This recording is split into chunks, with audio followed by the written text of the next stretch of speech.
Hello everyone, I'm Rabbi Chaitovsky here in my office at BMH-BJ. Welcome to another video, Dvar Torah. This week, the Torah portion of Balak.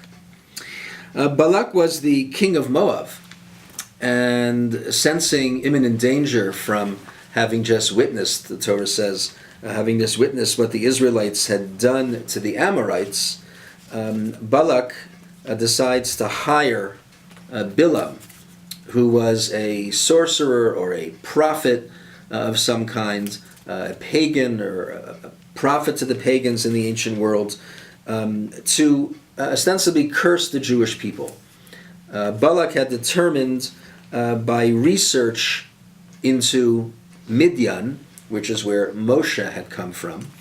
They went to Midian to sort of determine what's the secret to success of the Israelites.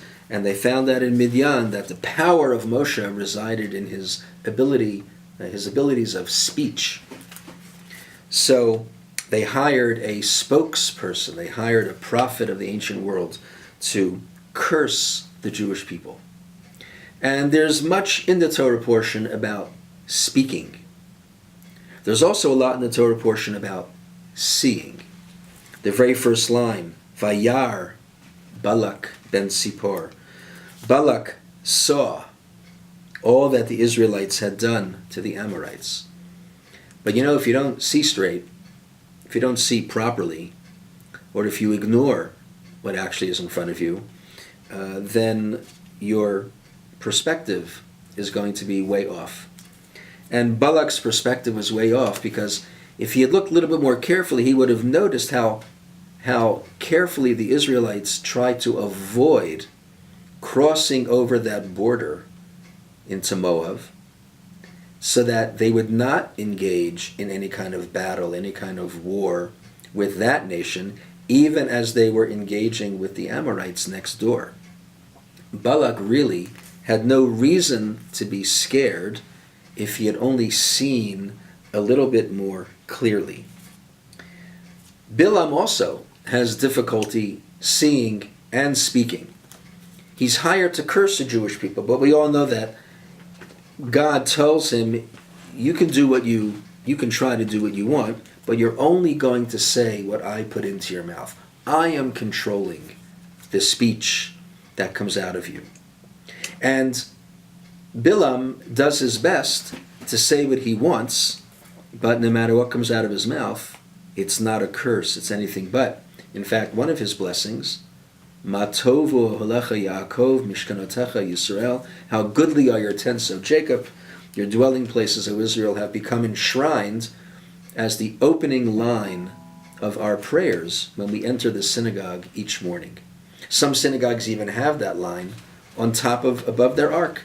Ma tovu ohelecha Yaakov.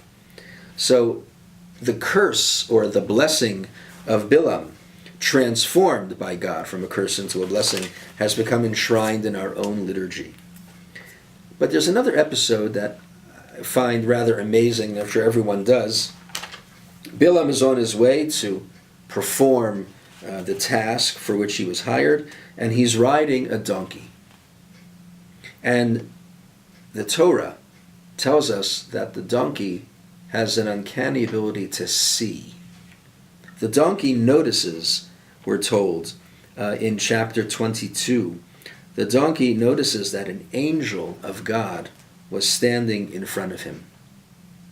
And Bilam is on his back, there's an angel of God in front of him. The donkey veers off to the side of the road because seeing the angel, the donkey just couldn't go anywhere. The angel was blocking his path, actually blocking her path. And the angel had a sword drawn. And the donkey sees this, but apparently Bilam does not.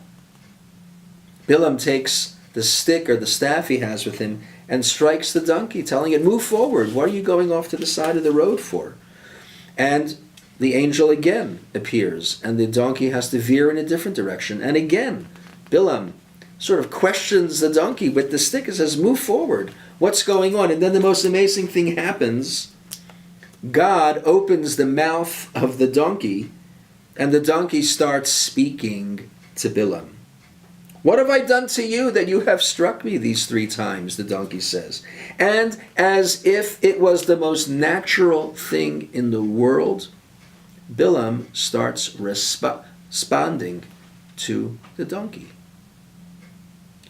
Now, if Bilam was that sensitive, if he sees the donkey is talking, what should his response be? I better turn around. Maybe my mission is ill-conceived. This must be a sign from God that I am not doing the right thing. God already warned me that I won't be able to say what I want. And maybe this is another sign.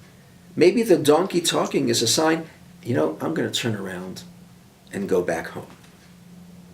Well, that's what you would have expected a wise prophet and sorcerer in the ancient world to say.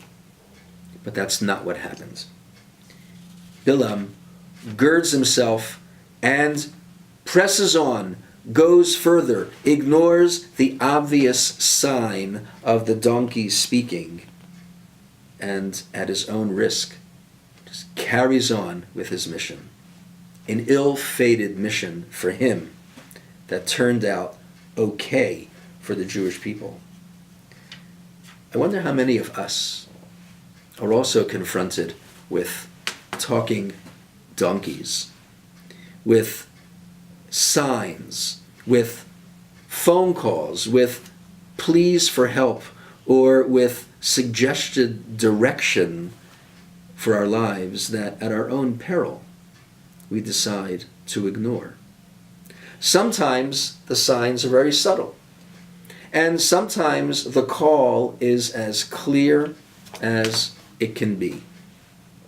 Bilam, an ancient wise man, missed the call, ignored it, didn't see what was right in front of him.